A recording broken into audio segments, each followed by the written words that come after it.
जय श्री कृष्णा, राधे राधे, श्री हरिदास। कैसे हैं आप सारे? आशा करते हैं आप सभी लोग स्वस्थ होंगे। राधा रानी जी की कृपा आप सब पे बरस रही होगी, ठाकुर जी का सब पर आशीर्वाद होगा। तो स्वागत है आप सबका आपके अपने चैनल लड्डू माधव संग माखन चोर में। सबसे पहले सभी को राधा अष्टमी की हार्दिक शुभकामनाएं। और वीडियो को हम शुरू करने से पहले सबसे पहले तो आप दर्शन कीजिए हमारी राधा रानी जी के और ठाकुर जी के।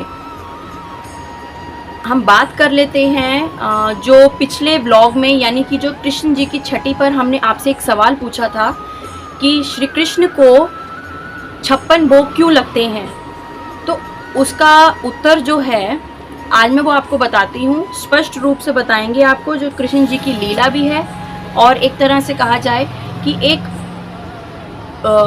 कारण भी है 56 भोग लगाने का। तो देखिए भक्तों, जब यशोदा मैया थी तो वो अपने कान्हा जी को दिन में 8 बार भोग लगाती हैं। दिन में 8 बार वो ठाकुर जी को खाना खिलाती थी। तो जब इंद्रदेव ने मूसलाधार बारिश करी और पूरा गांव, वृंदावन गांव लगभग पानी में डूब चुका था, तो सभी गांव वासियों ने जाकर ठाकुर जी से आग्रह किया कि ठाकुर जी आप हमें बचाएं। तो सबकी पुकार को सुनकर भगवान कृष्ण ने अपनी एक उंगली से, हाथ की एक छोटी सी उंगली से पूरा गिरिराज पर्वत को धारण कर लिया था। और वो कितने दिन धारण किया था? 7 दिन 7 रातों तक। 7 दिन 7 रातों तक भगवान कृष्ण ने एक उंगली पर इतना बड़ा पर्वत उठा के रखा था, जिसके कारण क्या हुआ, वो 7 दिन 7 रातें घर से रहे बाहर। ठीक है, घर से बाहर रहे।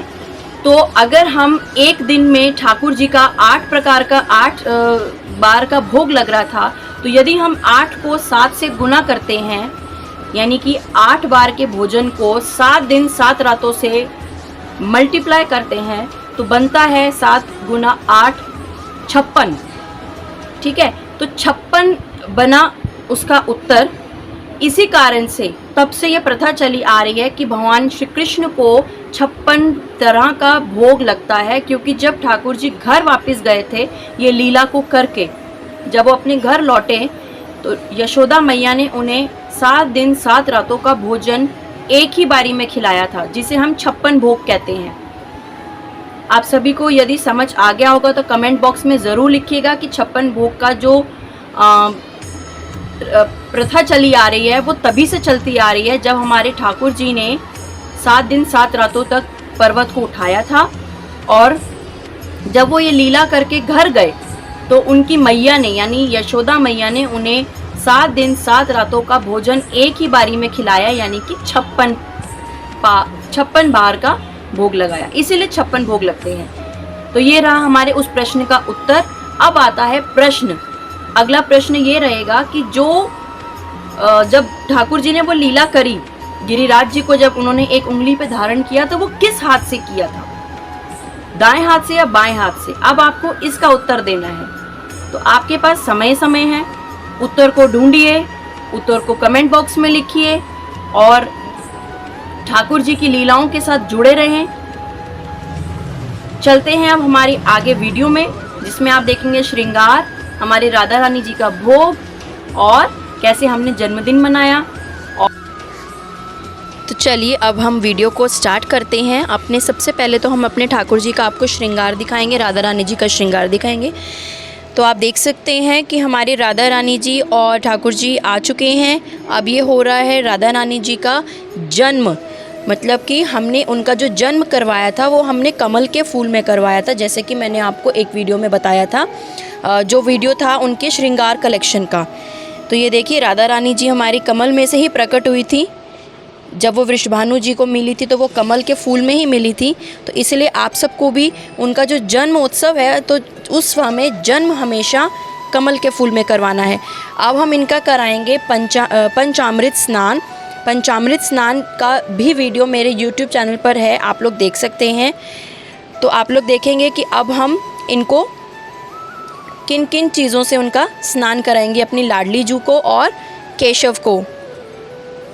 तो आप ये देख सकते हैं कि मैंने लाडली जू और केशव को बिठा दिया है परात में, और थोड़े से फूल भी डाले हैं जल के अंदर, और वो कमल का फूल भी मैंने उनके साथ रख दिया है।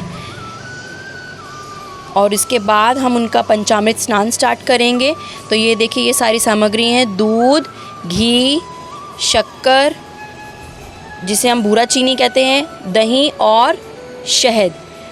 तो अब इन्हीं वस्तुओं से हम अपने राधा रानी जी का और केशव का स्नान करवाएंगे। सबसे पहले मैंने दूध लिया था, दोनों को दूध से स्नान करवाया था, आप देख सकते हैं। और इसके बाद मैंने इन्हें घी से स्नान करवाया था, दही के साथ स्नान करवाया है, दूध, दही। और इनको आप हल्के हल्के हाथों से मलें। ये देखिए मेरी लाडली जी कितनी खुश हो रही हैं स्नान करके। हल्के हल्के हाथों से मैंने इनको मालिश करी है, मेरे केशव को और लाडली जी को। बाकी मेरे बच्चे तीनों तो तैयार होके पहले ही बैठ चुके थे। तो ये मैं अर्ली मॉर्निंग में ही उनका जो जन्मोत्सव कर रहे थे, तो वो उसी का वीडियो शूट है ये। इनको दही से कराने के बाद, इसके बाद मैंने घी डाला, घी से कराया स्नान, आप देखें। और घी से भी स्नान कराने के साथ साथ मैं इनको अच्छे अच्छे हल्के हल्के हाथों से मालिश दे रही हूँ, दोनों को, अपनी लाडली जी को भी और अपने केशव को भी। आप प्लीज़ ज़्यादा से ज़्यादा हमें सब्सक्राइब करें। हमारे वीडियोज़ अगर आपको पसंद आ रहे हैं तो उन्हें शेयर करें, लाइक करें और कमेंट करना बिल्कुल भी ना भूलें। ये अब हमने डाली है भूरा चीनी।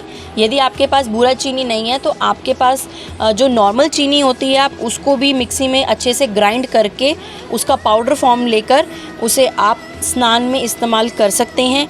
इसके बाद मैंने शहद को भी डाल दिया था, और अब मैं करा रही हूँ इनको जल से, जिसके अंदर गंगा जल मैं हमेशा डालती हूँ। राधा रानी जी के स्नान में तुलसी का पत्ता नहीं यूज़ किया जाता। और मैं ये शंख से स्नान करा रही थी। पंचामृत स्नान शंख के साथ होता है। आप लोग देख सकते हैं कितने खुश हो रहे हैं बच्चे दोनों। हमारी राधा रानी जी बहुत प्रसन्न थी। और इसके बाद मैं इनको वस्त्र पहनाऊंगी अच्छे से पोंछ के। और ये देखिए मेरे दोनों बच्चों ने वस्त्र पहन लिए हैं। अब ये पहना रही हूँ मैं इनको इनकी ज्वेलरी। कोशिश कीजिए ब्लू कलर का ही पहनाएं, अगर ब्लू नहीं है तो कोई भी कलर आपके जा सकता है आपका। अब ये मैं इनको मंगलसूत्र पहना रही हूँ। मेरी लाडली जी मंगलसूत्र भी पहनती हैं, आप देख सकते हैं अच्छे से। अब मैंने कंगन पहना दूंगी, और इसके बाद मैं अपनी राधा रानी जी को चुनरी भी उड़ाऊंगी। देखिए मेरी राधा रानी जी बिल्कुल रेडी हो चुकी हैं, कितनी सुंदर लग रही हैं। बहुत प्यारी लग रही थी मेरी राधा रानी जी। और अब हम चलते हैं केशव और लाडली जी की तरफ। ये देखिए केशव भी तैयार हो गए हैं हमारे, बहुत सुंदर लग रहे थे। और अब मैं आपको अपने पूरे बांके बिहारी परिवार के भी दर्शन कराऊंगी, जिसमें मेरे माधव, मेरे लड्डू और माखन चोर सब रेडी होके बैठ चुके हैं। अब आप वीडियो को एंजॉय करें। और अब इसके बाद आएगी मेरी राधा रानी जी का भोग प्रसादी। तो ये लीजिए हमारी राधा रानी जी की थाली लग चुकी है। उनकी फेवरेट स्वीट डिश है, मेवे हैं, सैलेड है, दही की अरबी है और रोटी है। तो चलिए अब जल्दी से अपनी राधा रानी और अपने बच्चे, बाकी बच्चों को भोजन कराते हैं, और यही भोजन प्रसादी को हम भी ग्रहण करेंगे। और उसके बाद मैं आपको हमारी राधा रानी जी के चरण दर्शन कराऊंगी, जो कि साल में एक ही बार होते हैं, उनके जन्मदिन वाले दिन। तो अभी मैं आपको उन्हें भोग लगा के फिर मिलती हूँ और उनके चरण दर्शन कराते हैं। तो चलिए अब हम अपनी राधा रानी जी के आपको चरण दर्शन कराते हैं। ये लीजिए हमारी राधा रानी जी के चरण दर्शन कीजिए। राधे राधे राधे राधे। ये होते हैं केवल साल में एक बार ही राधा रानी जी के चरणों के दर्शन, जो कि उनके जन्मदिन पे ही होते हैं।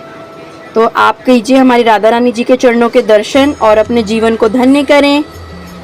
एक बार जोर से सभी लोग बोलेंगे राधे राधे। कमेंट बॉक्स में राधे राधे सभी लोग प्लीज जरूर लिखिएगा और अपने जीवन को धन्य करिएगा। ये देखिए, तो ये था हमारा राधा अष्टमी जी का स्पेशल व्लॉग। और कैसा लगा आप सभी को ये वीडियो, प्लीज़ हमें कमेंट बॉक्स में ज़रूर लिखिएगा। हमें सब्सक्राइब नहीं किया है तो प्लीज़ हमें सब्सक्राइब ज़रूर करिएगा। ज़्यादा से ज़्यादा हमारे वीडियोस को शेयर करें। मैं आपको मिलती हूँ जल्दी से अगले वीडियो में, जो होगा हमारा राधा जी की छठी का। और उससे पहले मैं अरबी की रेसिपी ज़रूर अपने चैनल पर डालूंगी, आप लोग देख सकते हैं। आप लोग राधा छठी पर भी वो बना सकते हैं। तो चलिए जल्दी से मिलेंगे नेक्स्ट वीडियो में, तब तक के लिए जय श्री कृष्णा, राधे राधे।